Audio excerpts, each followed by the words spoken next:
प्यारे मित्रों को नमस्कार। आप सभी का स्वागत है मेरे यूट्यूब चैनल रियल ज्ञान विथ आरकेजी में। दोस्तों, आज मैं एक महत्वपूर्ण कवि का परिचय लेके आपके सामने प्रस्तुत हुआ हूँ, जिनका नाम है जयशंकर प्रसाद। जयशंकर प्रसाद जी की गिनती छायावाद के प्रमुख आधार स्तंभों में से एक में होती है, जिनमें पहले स्तंभ के रूप में ये जाने जाते हैं।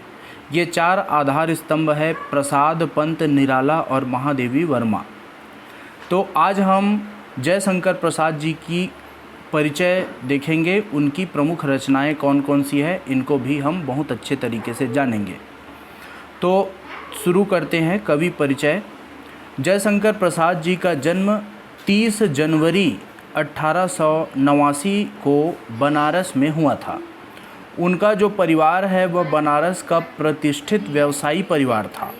उनके जो पिता थे वे धनाढ्य थे, साथ ही साहित्य, संगीत, कला के प्रेमी और गुण ग्राहक थे।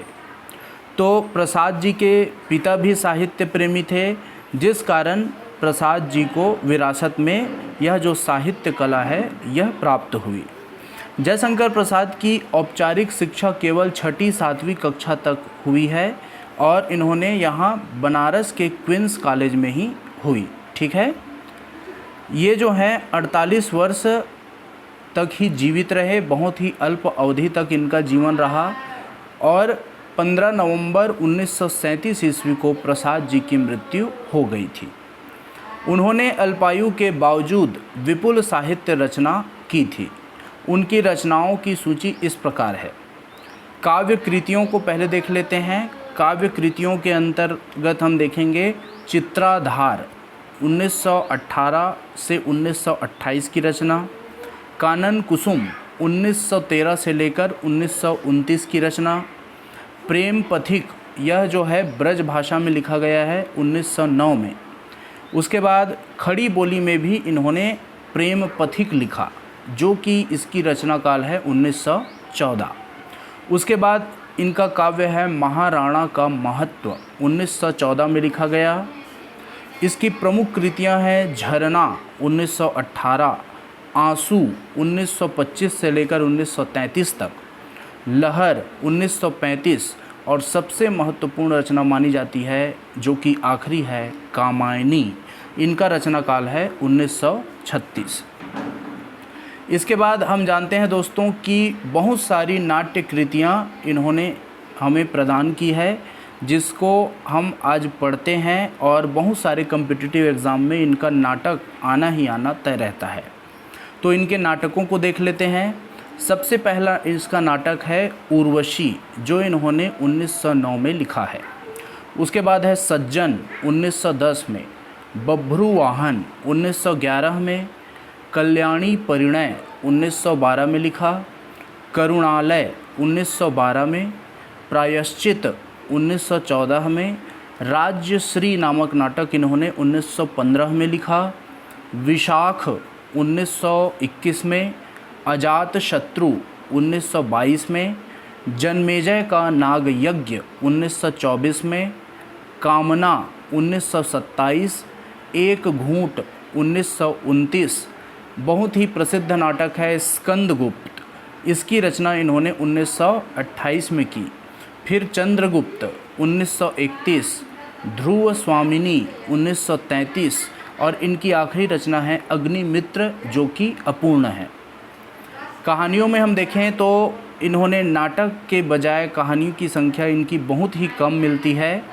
इनकी कहानी है छाया। ये है कहानी संग्रह है, इनमें बहुत सी सारी कहानियाँ संकलित है। ठीक है, तो छाया 1912 से 1918 तक, प्रतिध्वनि 1925, आकाशदीप कहानी 1929, आंधी 1931 और इंद्रजाल 1936। साथ ही साथ इन्होंने कथा प्रबंध भी लिखा है, एक प्रबंधात्मक कथा भी लिखी है, ब्रह्मऋषि 1910 और पंचायत 1910। इन्होंने कुछ उपन्यास भी लिखे हैं। उपन्यास में कंकाल 1930 की रचना है, तितली 1934 की रचना है और इरावती नामक जो उपन्यास है ये बहुत ही आखिरी का उपन्यास है ये अपूर्ण है, ठीक है, और मरणोपरांत 1940 में ये प्रकाशित हुआ था। निबंध को देख लेते हैं। तो निबंध में इन्होंने लिखा है काव्य और कला तथा अन्य निबंध। ये मरणोपरांत 1939 में प्रकाशित हुआ। प्रसाद जी जो हैं वे छायावाद के 4 श्रेष्ठ कवियों में से एक है और उनके लेखन काल का अधिकांश जो है समय वह छायावाद में बीता है, क्योंकि छायावाद का जो समय है वह 1918 से 1936 के बीच माना जाता है। तो छायावाद के दौर से प्रसाद जी मुख्य रूप से जुड़े हुए हैं। निराला, पंत और महादेवी की तुलना में जयशंकर प्रसाद जी ने परिमाण की दृष्टि से सबसे ज़्यादा छायावादी साहित्य की रचना की थी। उन्होंने कविता, नाटक, कहानी, उपन्यास और आलोचना में उच्च कोटि की रचनाएं दी। प्रसाद जी की जो कविता है उसकी विशेषता यह है कि मूलतः यह रोमानी कविता लिखते हैं, अर्थात प्रेम से संबंधित कविताएं ये ज़्यादा लिखते हैं। छायावाद की प्रायः सभी विशेषताओं को अपने में समेटे हुए उनकी कविताएं कामायनी में शैव दर्शन के आनंदवाद तक पहुंच जाती है।